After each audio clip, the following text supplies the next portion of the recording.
Olá meninas, tudo bom? Estamos aqui para mais uma aula de fundamentos históricos, filosóficos e sociológicos da educação. E hoje, como aula 2, nós vamos falar um pouco de filosofia da educação e vamos também entrar numa parte da história onde a gente vai abordar alguns teóricos muito importantes, tanto na Idade Média quanto na Idade Moderna, que fizeram uma grande diferença aí para a educação e deixaram um legado para nós. Nós vamos começar falando sobre os 3 amigos da filosofia, que são 3 caras que vocês provavelmente já devem ter ouvido falar aí pelo ensino médio, né? Quem também já cursou nível superior com certeza ouviu falar deles, que são Sócrates, Platão e Aristóteles. Vamos lá? Bom, começando com Sócrates, ele foi o primeiro filósofo a buscar teorias que explicassem pra gente as virtudes morais. E ele nasceu em mais ou menos 470 a.C. Ele se utilizava de um método que a gente chama hoje de método socrático. O que ele fazia? Ele fazia uma pergunta, né? E aí ele ficava ali esperando o interlocutor responder. Depois que a pessoa respondia, crente que sabia do assunto, ele fazia uma outra pergunta que intrigava a pessoa. E aí a pessoa ficava sem saber como responder. E aí ele vinha e trazia uma outra questão, uma outra pergunta para tentar responder ou para tentar fazer com que a pessoa pensasse um pouco mais profundamente a respeito daquilo que ela achava que sabia. E aí a pessoa se dava conta de que precisava se aprofundar mais no conhecimento. Esse era o método socrático, né? E dentro desse método socrático, como ele era um filho de parteira, ele usava muitos termos ligados a parto, a nascimento. Então ele usava da maiêutica. O que era maiêutica? Ele chamava de parto das ideias. O parto das ideias é o seguinte: você vai buscar no seu aluno as respostas que estão dentro dele, ou seja, você vai dar à luz a novas ideias, você vai dar à luz a sabedoria, a um novo conhecimento, né? Então ele fazia a pergunta e ele esperava que o aluno, a partir da motivação, a partir das coisas que ele ia dizendo, conseguisse chegar a uma conclusão. E aí quando esse aluno descobria a resposta, chegava a essa conclusão, ele dizia: olha aí, nasceu, é o parto das ideias. Essa era a ideia, né, de trabalho de Sócrates. E ele tinha uma crítica aos seus colegas, né, que também trabalhavam com o ensino, com a educação na época. Por quê? Os filósofos que a gente chama de pré-socráticos, que na verdade esse não é um termo muito bom, porque eles não eram pré, né, não eram antes de Sócrates, mas eles viviam no mesmo tempo de Sócrates. Como é que eles ensinavam? Eles cobravam um valor para ensinar o que você queria, era a gosto do freguês, né? Então não tinha crítica social, se você não quisesse, você aprendia somente aquilo que você achava que era bom, que era verdadeiro, e ele não ia te ensinar nada que não tivesse no pacote que você comprou. Sócrates, ele discordava disso, ele achava que o conhecimento ele tinha que ser livre, aberto para todos, e não tinha que se cobrar pelo conhecimento. Ele achava que isso era um absurdo. Ele chamava esses filósofos de mercenários. E aí ele começou a andar pelas ruas e fazer o seu trabalho, né? Cumprir a sua missão que ele achava que tinha de levar o conhecimento a todos. Conclusão, isso foi uma confusão na Grécia. E ele acabou sendo preso. Por quê? Porque ele foi acusado de estar perturbando a ordem, de estar causando confusão, de estar trazendo corrupção para os jovens, né? Corrompendo as mentes juvenis. E ali ele, por ser um subversivo, um causador de agitação, na prisão ele foi condenado à morte por envenenamento. Ele teve que beber cicuta e morreu. E assim terminou a história desse grande primeiro filósofo que mudou a história da filosofia ocidental. Ele morreu por volta de 339 ali antes de Cristo. Mas ele tinha um discípulo que deu continuidade à sua obra, que foi Platão. Como Sócrates não escreveu nada do que ele falava, alguém tinha que escrever, né? Então Platão fez esse serviço de registrar tudo aquilo que seu mestre dizia. E ele fez inúmeras obras que, assim, respondem um pouco das curiosidades que havia sobre Sócrates, né? Platão, ele nasceu mais ou menos 427 a.C. e ele fez algumas obras importantes, mas a maior obra dele, assim, a principal, foi o Mito da Caverna, que eu acredito que vocês já tenham ouvido falar. O que o Mito da Caverna diz? Que um grupo de pessoas vivia dentro de uma caverna, onde tinha uma entrada de luz, e nessa entrada de luz, eles viam algumas sombras do que tinha fora da caverna. Então, eles viam apenas uma parte do que se passava no mundo lá fora. Mas um dia, um desses prisioneiros da caverna consegue sair e ele vai em direção à luz. E quando ele sai, ele percebe que existe um mundo lá fora que é muito maior e muito mais bonito, muito mais colorido do que somente aquelas sombras que eles viam dentro da caverna. E aí ele volta para a caverna correndo e aí ele tenta convencer as pessoas que estão dentro da caverna, os seus amigos lá, que eles precisam sair, eles precisam fugir, eles precisam ir em busca da luz, porque existe um mundo colorido lá fora, lindo, perfeito, maravilhoso, que eles precisam conhecer. E aí o que ele tem em troca? Nada. O povo fica com medo de sair. A maior parte dos amigos dele rejeita isso, né? Acha que a vida ali tá muito boa e que seria muito difícil sair dali de onde eles estão, porque ali eles estão seguros, ali eles já conhecem.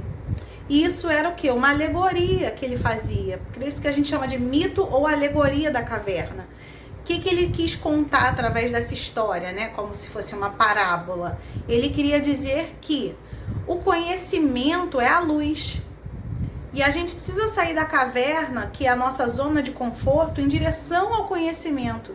Se você não sair em busca da verdade, da realidade, do conhecimento, você vai ficar vendo só sombras da realidade. Você vai acreditar em fake news, você vai acreditar em que tudo que está na internet é verdade, né? Essas coisas que a gente... Super atual, o mito da caverna, né? Então, Platão, ele tentava mostrar para as pessoas que o conhecimento é algo mais amplo, que as pessoas precisam mergulhar, precisam se aprofundar, não pode ficar só naquele rasinho ali do básico, né? Então, essa era a ideia de Platão, tentar que o conhecimento fosse expandido. E assim ele criou a primeira instituição de nível superior, né, do Ocidente, porque a primeira mesmo foi criada no Oriente. Mas no Ocidente não existia assim uma escola como uma universidade. E ele criou em Atenas, na Grécia, a sua primeira academia, né, que foi conhecida como Academia de Platão. A gente usa a palavra academia muito para termos de atividade física, né? Mas a academia, na verdade, tem muito mais a ver com a educação, na sua origem, né? A etimológica da palavra. Academia a gente usa também, por exemplo, quando a gente fala do estudo acadêmico, né? O que é isso? É o estudo universitário, é o estudo de uma ciência mais aprofundada. Beleza? Então Platão, ele deixou essa luz, deixou aí essa ideia pra gente de que o conhecimento é algo a ser buscado. Depois de Platão, nós temos aí Aristóteles. Quem foi Aristóteles? Foi um discípulo de Platão. Aristóteles, ele nasceu ali mais ou menos 384 a.C. e ele se encantou pelos estudos de Platão, mas ele não concordava com tudo que Platão dizia. Por exemplo, Platão, assim como Sócrates, dizia que existia um mundo das ideias e um mundo sensível. O que era isso? O mundo das ideias seria um mundo onde tudo é perfeito. Não existe maldade, não existe defeito, não existe nada de errado.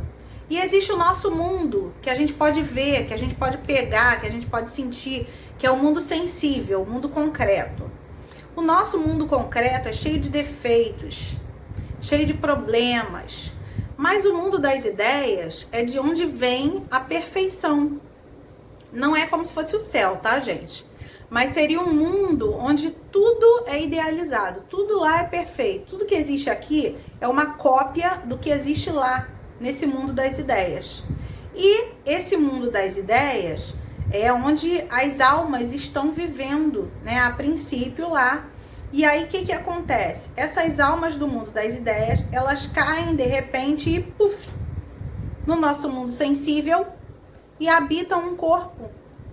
E esse corpo, ele esquece todas as coisas do mundo das ideias. Mas o conhecimento está ali dentro dele.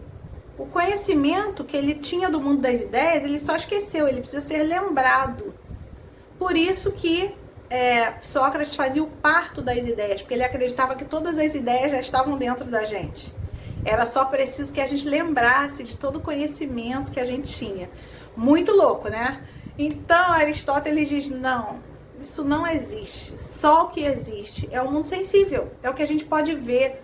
Eu não posso analisar uma coisa que supostamente existe. Eu só posso analisar como cientista aquilo que eu estou vendo, né? É uma visão que a gente chama de imanentista da ciência. Você só pode analisar aquilo que é concreto, que é palpável, que você pode ver, né? Então Aristóteles, ele acreditava nisso, que só existia esse mundo sensível, esse mundo concreto no qual a gente vive e pode ver. E Aristóteles, ele era um cara que gostava muito das ciências naturais. Então ele criou uma escola, ele criou um liceu. E ali ele caminhava com os seus alunos nos jardins e ia ensinando sobre ciência. E durante essa caminhada, né, eles fazendo esse estudo ao ar livre, ele dizia que era um ensino peripatético. Por quê? Porque dá essa ideia de aprender caminhando. O aluno aprende no movimento, aprende vendo, aprende no ar livre, não trancado dentro de quatro paredes, tá? Essa era a ideia de Aristóteles. E ele também foi um cara que organizou as ciências. Como assim? Tudo que a gente conhece hoje como matemática, física, química, língua portuguesa, filosofia, história, todos os tipos de ciências, as disciplinas que a gente conhece hoje como disciplinas de estudo, foi ele quem organizou assim separadamente. Ele foi escrevendo a respeito de cada uma. E assim foram surgindo as disciplinas específicas. Ou seja, cada um foi se aprofundando numa área de conhecimento que gostava mais. Entenderam um pouquinho sobre os três amiguinhos, Sócrates, Platão e Aristóteles? São os que a gente chama de os três porquinhos da filosofia, beleza? Então agora vamos estudar sobre Philippe Arrier e como é que ele vê a infância na Idade Média e na Idade Moderna. Bom, galera, Arrier, eu vou passando algumas informações sobre ele e eu vou colocar também algumas imagens de slides que falam a respeito do que a gente vai estudar sobre ele, tá? O nome desse autor que nós vamos estudar seria um texto que nós deveríamos ler, mas no lugar do texto, eu achei melhor a gente resumir, colocar alguns slides aqui no vídeo e ver a partir das imagens como é que ele estudava a infância. Philippe Arrier foi um historiador francês. Ele estudou sobre a infância e a família na era antiga, na era medieval e na era moderna, tá? O Arrier é um cara que ele estudava a partir de quê? Ele foi pegando a iconografia para estudar a história da infância. Raquel, o que é iconografia? Iconografia são imagens. Então ele foi pegando desenhos, pinturas, as obras de arte da época e foi trazendo essas obras de arte para um estudo científico. E nessas obras ele analisava ponto a ponto de como a infância, a criança era representada ali. E a partir também da literatura, ele pegava os livros, né, as histórias, os contos daquelas épocas e ali ele estudava como era representada a criança e também a infância, que são termos diferentes, né? A criança é o ser, não é? Dotado de uma série de capacidades, hoje nós sabemos disso. E a infância é uma fase. A infância é aquela fase, né, de 0 a 12 anos, que é o que a gente compreende dentro da nossa legislação brasileira, que é a infância. É uma fase da vida humana, né? E não existia, tanto na era antiga quanto na era medieval, esse sentimento do que é infância, estudar sobre a infância, pensar sobre a educação infantil. Isso não era uma preocupação dos estudos da época, tá? Não havia um sentimento de amor pela infância, de admiração, não. Felipe Herrier, ele começa a nos contar que na era medieval se desconhecia a infância. Por que desconhecia? Porque analisando as pinturas, as imagens da época medieval, não tinha criança. Eles não retratavam as crianças nas pinturas. Eram pinturas que se remetiam sempre à religião, à fé, mas não existia essa coisa de pintar as crianças. Depois, se vocês quiserem dar uma olhada, eu vou até jogar também algumas imagens da era medieval, algumas pinturas, e realmente você não vê criança sendo retratada ali. Então, a partir do século 12, 13 ali é que começam a pintar algumas crianças. Mas como é que elas são retratadas? São retratadas como figuras religiosas. Como é que aparece a criança? O menino Jesus, anjos, né, que representam as crianças que tinham morrido. E isso vai até mais ou menos o século XVIII, a criança sendo representada não como uma criança, mas como um adulto em miniatura. Então as pinturas são todas a criança com traje de adulto, só que com corte menor, né, para caber nelas. Então as meninas com aqueles vestidos imensos que as mulheres usavam, os meninos com aquelas roupas e chapéus e armas, como se fossem o pai em miniatura. Não existia essa coisa de deixa brincar, deixa curtir a infância. Não, isso não existia. O que existia? A criança, ela não pode ser muito amada, muito paparicada, porque ela vai ser mimada. Então, como a mortalidade era muito grande na infância, né? Principalmente os bebês morriam muito. O que era ensinado? Que não se devia ter esse apego pelo bebê, porque ele logo podia morrer. E aí tinha outro bebê que ia substituir esse bebê. Não tinha importância ele morrer, né? As pessoas tinham muitos filhos, mas a maior parte morria. E aí, o que era feito? Não adianta se apegar. Esse era o discurso. Então as pessoas não tinham com os bebês esse cuidado, esse amor. Vem cá, bebê, de mamãe, que mamãe ama, você é tudo pra mim. Não, você não podia ter esse tipo de diálogo com a criança, porque você ia criar no seu coração um apego e ia sofrer muito quando ela morresse. Entendeu? Essa era a visão lá na era medieval, tá? Sobre a infância. Né? A criança, ela não era poupada de nada, ou seja, ela vivia dentro do mundo adulto. Se a criança conseguisse sobreviver e crescer, ela ia ouvir as histórias dos adultos, as brigas dos adultos, ela ia ver os adultos fazendo sexo. Não existia essa coisa da vida privada, tudo era feito em comunidade. Então as casas eram muito grandes, né? As pessoas viviam ali em cômodos grandes, todo mundo junto e reunido, não existia essa coisa de separação do quarto dos pais, quarto dos filhos, nem existia porta, não existia essa coisa da porta.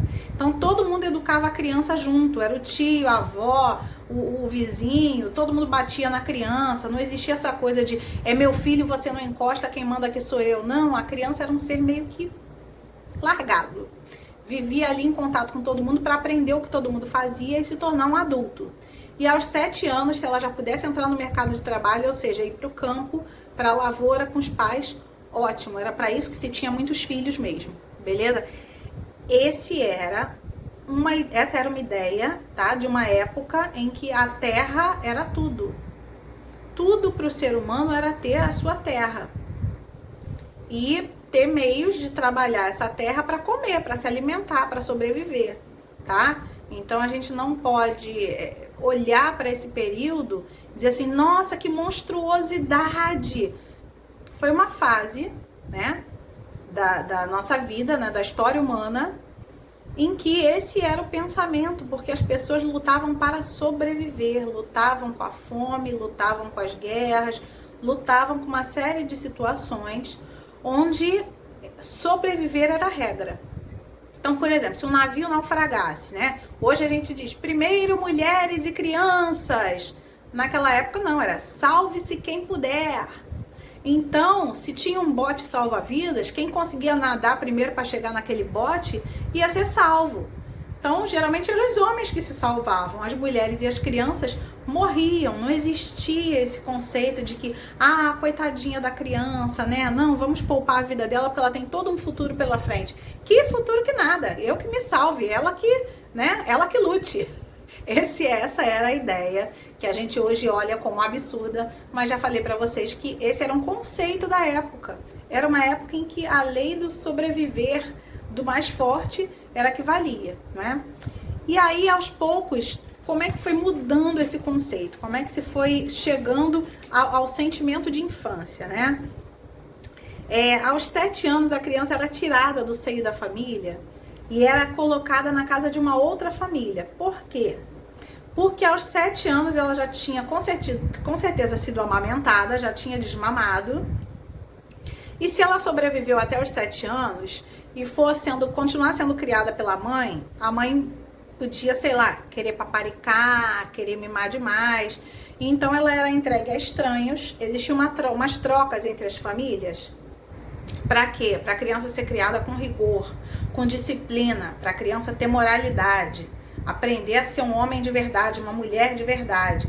E ali a criança era enviada para uma casa estranha, onde ela era tratada com certeza, com uma violência, com certo grau assim de maldade, né, de uma forma áspera, que provavelmente a mãe talvez não tivesse coragem de fazer isso, né? Mas assim era a regra da época. Outra coisa que acontecia era que muita gente abandonava os filhos na roda. O que era a roda? A roda era como se fosse um cilindro, né? Que ficava nas portas das igrejas, dos conventos, das instituições de caridade. E nessa roda, se você teve um bebê e você não tinha condição de criar ou não queria aquele bebê, você colocava aquela criança dentro daquele cilindro e girava. Ou seja, o bebê ia passar para a parte de dentro, como se fosse, eu não sei se vocês já compraram botijão de gás dessa maneira. Você coloca, né, na porta das vendas de botijão de gás, tem um compartimento onde você coloca o botijão vazio, você gira e ali vem para você um botijão cheio, né? E assim era a roda dos bebês. Você colocava o bebê ali e rodava. E dali você sabia que a criança ia ser de alguma maneira acolhida por aquela instituição ou ser enviada para algum lar de alguma família que adotaria essa criança, né? Assim era na época. Bom, com o advento da idade moderna, né, da era moderna, algumas coisas foram mudando. Por quê? Porque as famílias começaram a sair das zonas rurais e ir para os burgos, né, que eram as cidades. E nos burgos, os burgueses, inicialmente, que era o termo de quem morava nas cidades, né, que eram os comerciantes, como é que eles estabeleciam as suas vidas? Eles faziam a sua casa com cômodos, portas, e ali eles viviam na cidade. Então, conforme as cidades foram se estabelecendo, foram se organizando, foram se urbanizando, começou a ser uma moda, uma tendência a querer ir morar na cidade. Até porque nas cidades começaram a surgir algumas fábricas, algumas lojas, e as pessoas começaram a ir em busca de emprego. E aí, quando as pessoas chegavam na cidade, como é que elas queriam morar? Igual aos burgueses. E aí elas começaram a construir suas casas com cômodos, com portas, e as crianças começaram a ter uma divisão ali dos adultos. Olha que beleza. Então, ali começou um sentimento de respeito pela infância. Por quê? Porque na hora de comer existia a mesa dos adultos e existia a mesa das crianças. As crianças eram separadas. Ou seja, aquelas conversas de adultos já não eram mais tão expostas à criança, né? Aquelas brigas, aquelas confusões, as intimidades do casal ficavam da porta para dentro. E o que foi muito importante nessa época também que trouxe essa ideia de moralidade? As reformas religiosas. Tanto a reforma protestante quanto a reforma católica, que a gente tem o hábito de chamar de contra-reforma, mas esse não é nem um termo tão bacana. Por quê? Porque essa que a gente chama de contra-reforma, na verdade, eram reformas programadas pela Igreja Católica para serem feitas, e foram feitas e contribuíram muito para que as pessoas começassem a ter um senso de família, um senso de respeito, um senso de moralidade diferente do que havia ali antes do século XIII, mais ou menos, antes do século XIV, que foi quando a gente tem ali a era moderna chegando, né, tomando lugar da era medieval, tá? A outra coisa que aconteceu foi que as pessoas começaram a ter um sentimento dúbio com relação às crianças. O primeiro sentimento, quando a criança nascia, então, era de que a criança era um bibelô. Eram as chamadas crianças bibelô. O que era isso? A criança era paparicada, tão bonitinha, e bota roupinha, e bota lacinho, e bota chapéuzinho, né? E aí faz aquela roupinha de criança, porque a criança agora tinha que ter uma roupinha de criança, né? Começaram-se assim a pensar um pouco, ainda não era uma roupa de criança como a gente tem hoje, mas era uma coisa assim, menos adultizada, né? Era uma coisa mais cheia dos frufrus ali para a criança. Só que logo depois, esse sentimento de paparicação dava lugar a um sentimento de exasperação. O que era isso?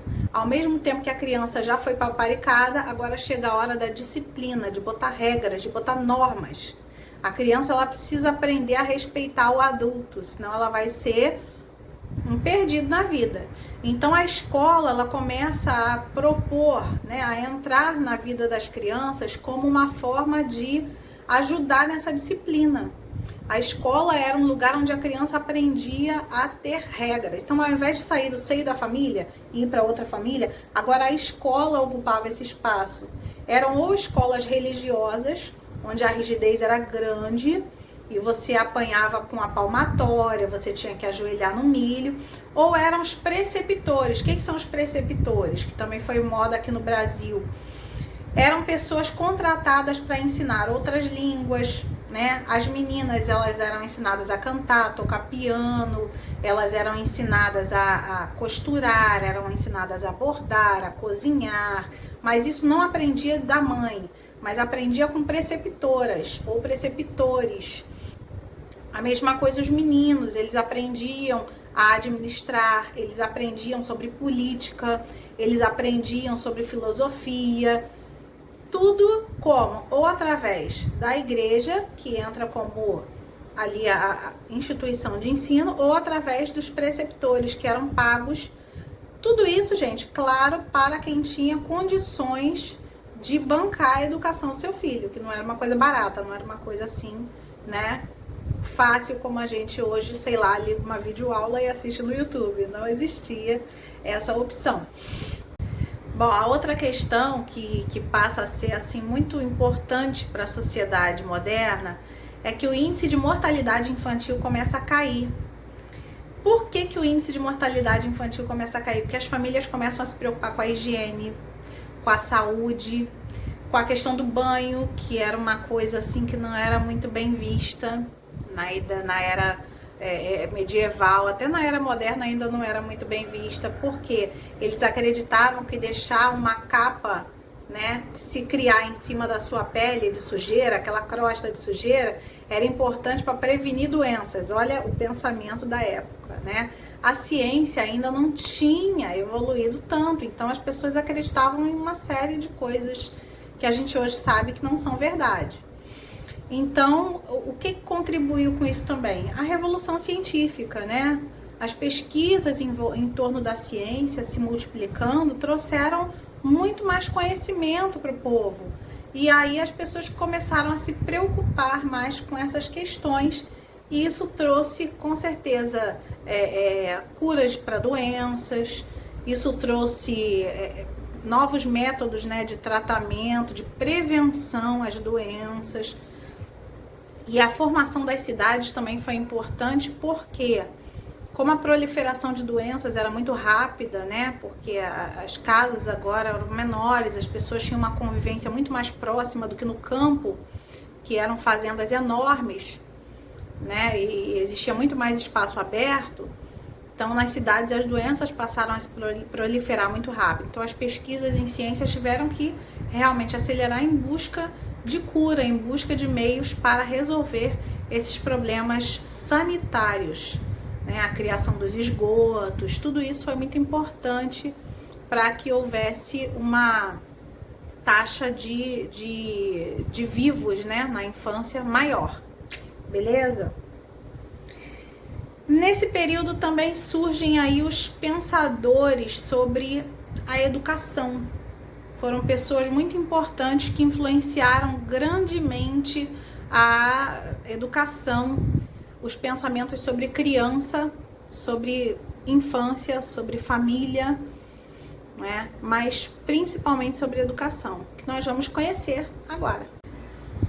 Bom, sobre era medieval, apesar de nós termos muitos filósofos nessa era, né? Não foram só esses dois. Eu quero destacar os dois que eu acho que têm a maior relevância para a educação e para o que a gente está vendo, especialmente aí no filme que eu espero que vocês já tenham visto, que é o Em Nome de Deus, que fala sobre essa educação na era medieval. E os dois eram clérigos, né? Como sempre, os estudiosos, as pessoas que conseguiam assim ter uma educação mais elevada eram padres, eram monges, eram pessoas ligadas à religião católica. O primeiro que a gente vai falar é o Santo Agostinho, que também é conhecido como Agostinho de Hipona. Ele foi o criador da patrística lá no século IV, mais ou menos, e ele desenvolveu essa metodologia de ensino, né, com base em quê? Na fé. Ele era um grande seguidor das obras de Platão, ele lia muito a respeito, né, de Platão, e ele se baseou em Platão para desenvolver o seu método de ensino. E esse método de ensino ele foi mais ou menos ali até o século XI, né, como um método imbatível. O que ele dizia no seu método de ensino? Que a fé, ela vem antes da razão. Ou seja, uma frase que ele dizia mesmo: primeiro fé, primeiro eu creio, depois eu explico. Ele acreditava que o primeiro ser humano tinha que acreditar, ou seja, ter fé em Deus, e depois buscar explicações sobre por que as coisas aconteciam, né? Então, aquela velha pergunta: por que eu estou doente? Por que eu sou pobre? Não, primeiro você precisa crer que Deus, né, ele determinou uma vida para você, ele escolheu tudo por você, e depois você vai encontrando respostas, né? Se você souber que Deus sempre quer o seu bem, Deus sempre faz o melhor, depois você vai encontrando respostas para as coisas na vida. Tá? Então essa era a filosofia implementada nas escolas, na formação dos padres, sempre levando em conta que existia a razão, né? Só que a razão ela vinha depois da fé, tá? O outro grande filósofo, né, que a gente tem aí na educação na era medieval foi São Tomás de Aquino. São Tomás de Aquino, lá no século XIII, ele já estabeleceu uma outra proposta, diferente de Santo Agostinho, né? Ele foi o criador da escolástica. O que era a escolástica? Nós, com certeza, aí no vídeo, vocês devem ter visto, na educação masculina, né? Na educação de gênero masculino, vocês devem ter visto aí a escolástica, que é um método que o Abelardo usa com seus alunos. Ele era baseado em Aristóteles, ou seja, acreditava não que existia, né, aquela coisa do mundo das ideias, mas só no mundo concreto, sensível que a gente vive mesmo. E ele tinha como método principal a disputa, né, o disputatio. O que era o disputatio? Todos podiam argumentar, né, sobre uma questão, e quem ganhava era quem tivesse o melhor argumento sobre aquela questão. Então, nesse método de São Tomás de Aquino, a razão precede a fé. Ele tentava provar que Deus existia através da razão. e não o contrário, né, como pregava Santo Agostinho, tá? Então, basicamente, quero que vocês observem isso no filme, beleza? No filme O Físico, que vocês também, alguns já devem ter visto, até eu vi que colocaram aí no Zap, parabéns. Quem achou no YouTube, que isso é ótimo, ajuda a gente também a assistir com mais facilidade o filme tá numa boa qualidade, né? Vocês também vão observar essas questões sobre fé e ciência. Muito curioso como era o pensamento da época. Então observem com bastante atenção os filmes para fazer bem o relatório e ganhar aquele notão. Agora, da era moderna, nós temos assim alguns destaques. Há muitos pensadores, mas alguns foram assim de extrema relevância para a educação.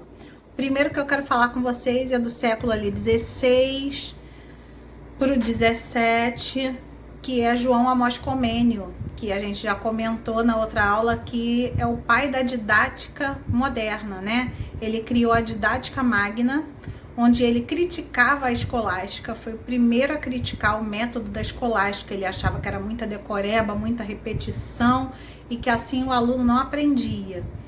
João Amós Comênio, ou Comênios, ele era muito preocupado com o sentimento da criança, né? Com como a criança se sentia, com a inteligência da criança. Ele era muito preocupado com esse aspecto, enquanto os outros teóricos não davam a menor importância para isso, né? Ele achava que o ensino devia ser universalizado. O que é isso? Ele achava que o ensino devia ser o mesmo para todo o mundo, que a gente tinha que ter um currículo mínimo com as disciplinas, os conteúdos, que todas as crianças do mundo tivessem acesso a esse conteúdo mínimo. Para quê? Para que houvesse uma igualdade de ensino, para que não tivesse um sabendo mais do que o outro, né? Ele era muito preocupado com essa questão da igualdade, que é muito importante para a época, é algo assim realmente revolucionário, é um pensamento assim muito à frente do tempo dele, né? A outra questão é que ele achava que o professor ele devia ser remunerado. Olha que beleza! Na época dele, o ensino era uma missão. Então, como o ensino era algo feito pelos padres, né, pelos clérigos, não era remunerado, não era pago. Então, o professor ele trabalhava por amor e não com amor. E daí ele dizia que não devia ser assim, que o professor ele deveria ser visto como um profissional, como qualquer outro profissional. Era remunerado, era pago, tinha o seu salário, o professor também devia ter direito à mesma coisa. Beleza? Entenderam aí um pouquinho sobre João Amós Comênio? Já no século XVIII, a gente tem um cara chamado Jean-Jacques Rousseau, ou para os íntimos, só Rousseau, né? Rousseau, ele foi um grande pensador da época dele, e ele destacava que o ser humano nasce puro. Toda criança nasce pura. O que corrompe a sociedade? O convívio social é que corrompe a criança. Era isso que ele pregava basicamente nos seus estudos. Ele criou um livro chamado Emílio, e nesse livro ele escreveu como seria a educação ideal de um rapaz até os 25 anos, não é? Uma educação assim, como se fosse um passo a passo para os pais, né? Como se fosse um tutorial do YouTube, onde ele descreve ali como seria a educação, mas uma educação onde você pode construir a sua própria educação, né? Onde a criança ela constrói o aprender. Foi dele que veio essa teoria do construtivismo, que inspirou John Dewey, que inspirou Maria Montessori, não é? E a partir dele é que a gente tem aí essa teoria construtivista. Ele também inspirou o movimento que a gente chama de escola nova, né? Os escolanovistas. Por quê? Porque ele dizia que aprender a gente aprende fazendo. E essa é a base da teoria escolanovista, né? Da escola nova. Ou seja, Rousseau ele veio para revolucionar a educação. Ele pensava numa educação sem castigos. Ele era contra essa coisa de botar a criança ajoelhada no milho, contra a palmatória. E ele era contra essa coisa da memorização, né? De ficar na base da decoreba também. Ele era absolutamente um crítico desse tipo de educação. Ele acreditava que a criança devia aprender ao ar livre. Ele acreditava que a criança devia aprender no cotidiano, no dia a dia, fazendo as coisas e não com o professor forçando a barra ali para que ela aprendesse na base da força os conteúdos, né, o ensino. Kant foi um grande pensador do século XVIII e ele entendia que o conhecimento, né, a gente deve buscar de tal forma que respeite também algumas regras morais, né? Então ele acreditava que você ia alcançar a felicidade desde que você tivesse uma preocupação se o seu comportamento iria ferir, iria atingir as outras pessoas. Então a moral era algo assim muito importante para Kant e ele inspirou inclusive muitos sociólogos, né? A criação da sociologia também foi muito baseada. Durkheim, que foi um grande pensador, um grande sociólogo, se inspirou muito em Kant, porque ele se preocupava muito com essa coisa, né, da gente se preocupar com o outro, com a coletividade e não com o individualismo. E Kant, ele tinha algumas frases assim muito interessantes, né? Ele dizia, por exemplo, atreva-se a pensar, né? O homem é o que a educação faz dele. Então ele era muito preocupado sobre o impacto que a educação de uma criança trazia sobre ela, né? A gente se transforma naquilo que a gente é educado para ser, né? A gente pode mudar isso ao longo da vida? Pode, mas se torna mais difícil. Se você é educado com amor, é mais fácil você ser uma pessoa amorosa. Agora, se você é educado na base do ódio, na base da pancada, obviamente você vai ter uma relação muito mais próxima com a violência do que com a paz, né? Então, Kant, ele era uma pessoa que inspirava as pessoas ao seu redor a ter esse pensamento coletivo. As suas obras, inclusive, são inspiração para Paulo Freire. Paulo Freire se inspirou muito em Kant, quando ele diz, por exemplo, que educar é um ato político. Por que é um ato político? Porque você não se educa sozinho, você não educa ninguém também sozinho, você educa a partir do que você aprendeu. Então, é algo que precisa da coletividade, né? Ou seja, todo ser humano é um ser político, ele tem ideias, ele tem pensamentos, ele transmite, ele troca ideias. E essa nossa capacidade é uma capacidade política, não é? É algo que traz pra gente um pensamento reflexivo, uma crítica, e não só uma memorização, essa coisa da decoreba. Isso não é ensino, isso não é educação, tá? Então Kant, ele se preocupava muito com isso.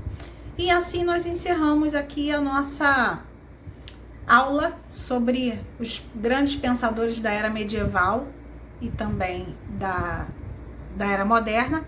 E eu vou deixar para vocês, na descrição desse vídeo, um link onde vocês vão assistir um vídeo sobre Sócrates, Platão e Aristóteles. É um vídeo curto. Depois ele entra falando de Descartes, entra falando de outros pensadores, mas eu peço que você não assista. Assista somente a parte que fala sobre Sócrates, Platão e Aristóteles, tá bom? E até a próxima aula, galera. Foi mais uma vez um prazer estar com vocês. Tchau, tchau!